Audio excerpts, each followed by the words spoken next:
Hello everyone and welcome to another UFC review. This is for UFC Fight Night Gustafsson vs Teixeira in Stockholm, Sweden at the Ericsson Globe. Yeah, there's really not a whole lot to do, so let's just get to the actual fight, starting with the first prelim card. Fight card. Yeah. So first of all was Nico Misoke from Sweden against Bojan Velasquez. And this is the first time I've ever seen Bojan fight. He won though. This was a really good fight to start things off. Like, Nico was landing some really good takedowns throughout the fight. But Bojan managed to get like that proper really good combo and just managed to get a really good knockout finish and got himself performance of the night. The other person who did was Damir Hadzovic, who beat Marcin Held by knockout with a knee. But I didn't really get to see that fight because that's on the Fight Pass. So yeah, Bojan won by knockout with not a lot of time to go, like 20 seconds left, just about. In the fight itself, in the third and final round, it was very back and forth. It was very exciting. I quite enjoyed it. It was a really good way to kick things off and a really good way for Bojan. So can't be mad about that. Next up was another one. Of course, there's another fight. There's at least 10. Well, 10 that I talk about. Reza Madadi or Madadi, which who I've never seen fight before, against Joaquim Silva, who I've also never seen fight before. Joaquim Silva won by split decision, but it was a really close fight, and like the previous one, it was really, really fun. It was very back and forth. A lot of people, both people did do enough, and like the crowd were through the roof with Velasquez versus Misoke, and they were like really through the roof with this fight. It was both really exciting fights, both great ways to start things off. I got no problem with the decision. I think Silva did do enough to get a split decision win. The thing is, with split decisions, they're always a lot more difficult to call than unanimous decisions and majorities and draws and so on. So yeah, a weird thing, but well done to Silva and well done to Madadi. I've always seen him fight cards. I'd never actually seen him fight until this event though, so it was kind of awesome to see him, and he's just mental. I like it. Next up was probably the most boring fight in the card. Trevor Smith against Chris Camozzi. Trevor Smith won by unanimous decision by doing a lot of takedowns, and that's pretty much it. Not a whole lot happened in this fight. I kind of like Trevor Smith because I've seen him fight before and he's done some impressive stuff, but every time I've seen Chris Camozzi fight, he's just there. And he's losing more by decision, if anything. He's got really good submissions. That seems to be all that he has. Like, he's not really. He's just there, you know? He's not the greatest fighter. He's not really gatekeeper status. He's just there. He needs to do a lot of improvement. I've said this about him before, I'm sure, but he needs to sort his shit out, basically. So yeah. And the last prelim card fight between Pedro Munoz and Damian Stasiak. Pedro won by a unanimous decision. I don't remember a whole lot about this fight. I remember there was actually quite a lot of back and forth throughout it, and Pedro landed some really good punches, especially like his body kicks as well.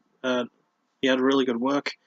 Awesome leg kicks. I think it was this fight, and Stasiak had like a really huge sort of ball of swelling on his left shin, on the left side of his left shin. So yeah, that was a really, really brutal thing to see. But it was an okay fight. The first two in the prelim were fucking great. The third one was really boring and probably my least favorite fight in the whole card.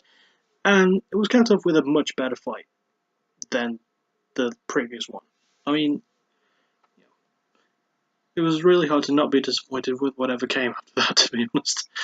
Sorry. I feel like the problem with the previous fight between Smith and Camozzi was that the whole crowd was just kind of deflated after how good the first two fights were. So maybe that's it. I don't know. We're going to move on to the main card now.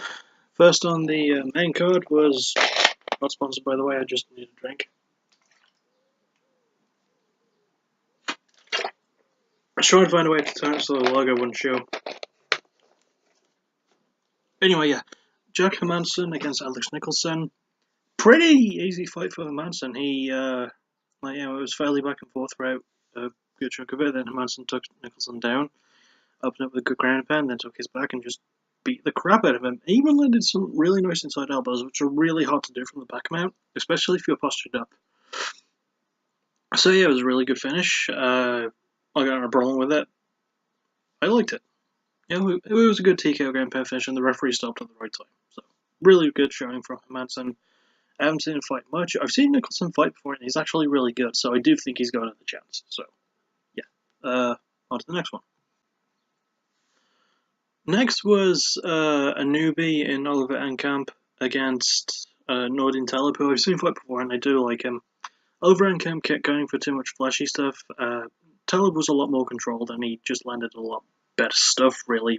Way better combo, especially his boxing. It was more on point.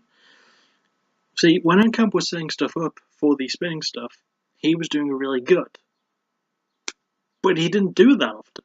He mostly did it in round 2, and even then it was kind of up in the air, really. So, yeah. Not great. He's got a lot of room to improve because he looks young. I don't remember seeing his age. I'm pretty sure it's somewhere, and I can't be able to look at it right now. But Taleb, really good job from him. On to the next fight.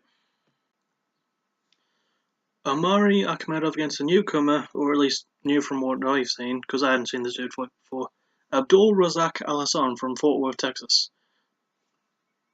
Process that for a moment. I'll let you do that. Anyway, Al-Hassan looks really promising, actually. By the time he'd reached 2 minutes into the first round, it was the longest that Abdul had ever fought in a fight. And he'd had 7 fights up until this point. Won them all. This was his first loss, but that's because Akhmedov is a tough son of a bitch. He's really, really good. I like watching Akhmedov play. He's just a grueling, gritty dude.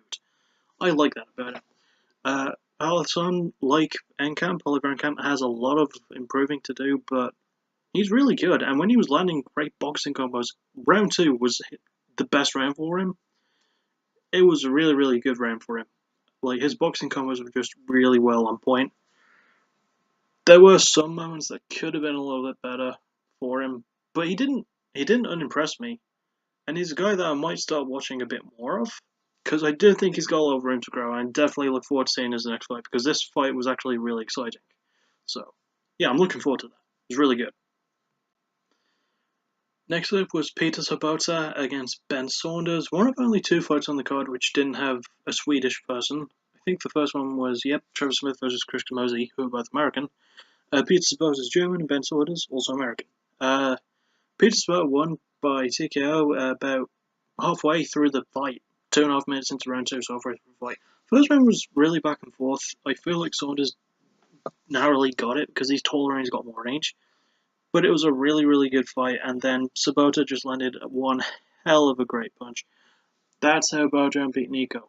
It was really close near the fight. He landed a great punch, then followed up with more punches, then the referee stopped it. Okay.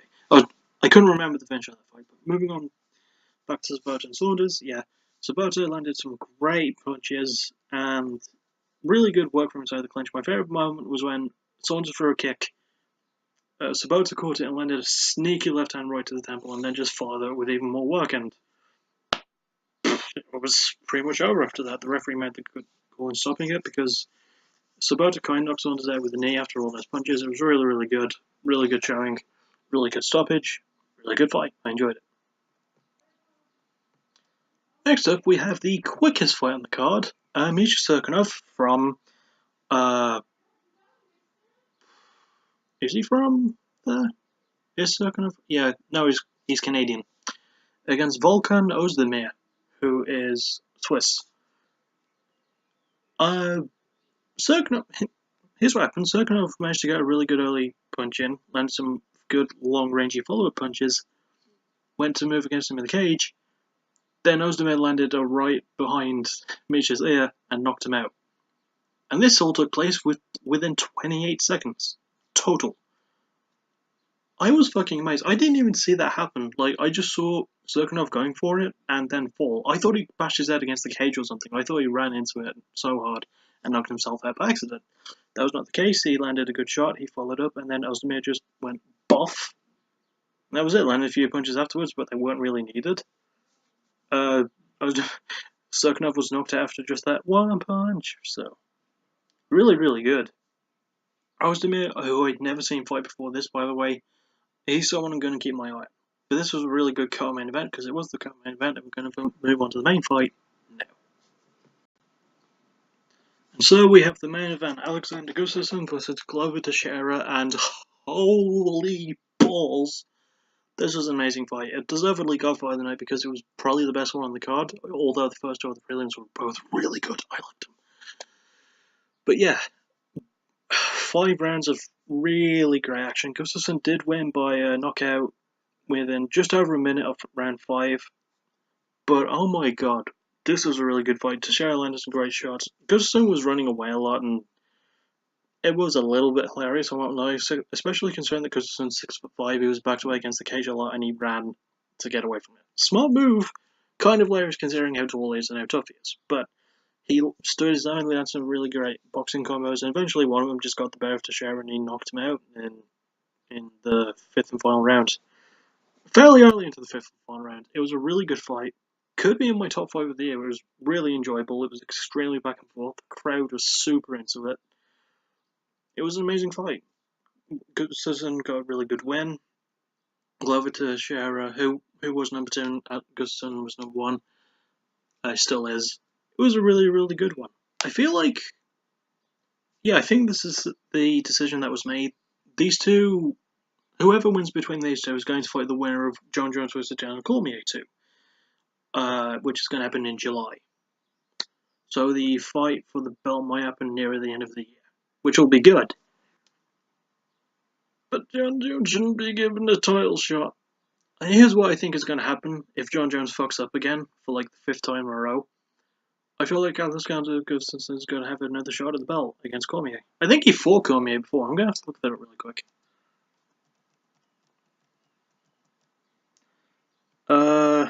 Yeah, Fight of the Night, lost by split decision at UFC 192. I think I reviewed that. If it was in October of 2015, yeah, I probably did because I started buying reviews in like August, September of 2015. So yeah, but this was a really good event. I quite enjoyed it. The Swedish crowd is just one of my favorite crowds to hear in the UFC. They're so fucking passionate and they're so fun. I love them. And I'll see you all in the weekend for my next Ultimate Fighter review, or for the 2-part episode of the Real Big Fish backtracking request by Brother Cole on the Renegades Discord server. I'm looking forward to either of them, depending on which video comes out first, and today I've got to listen to their 3rd album, which I think is called Why Do They Rock So Hard? I'm going to have to look this up really quick. Yes, it is. And it's also their longest album, holy shit. That's going to be fun. I'll see you all then. Take care, and thank you for listening. You awesome people.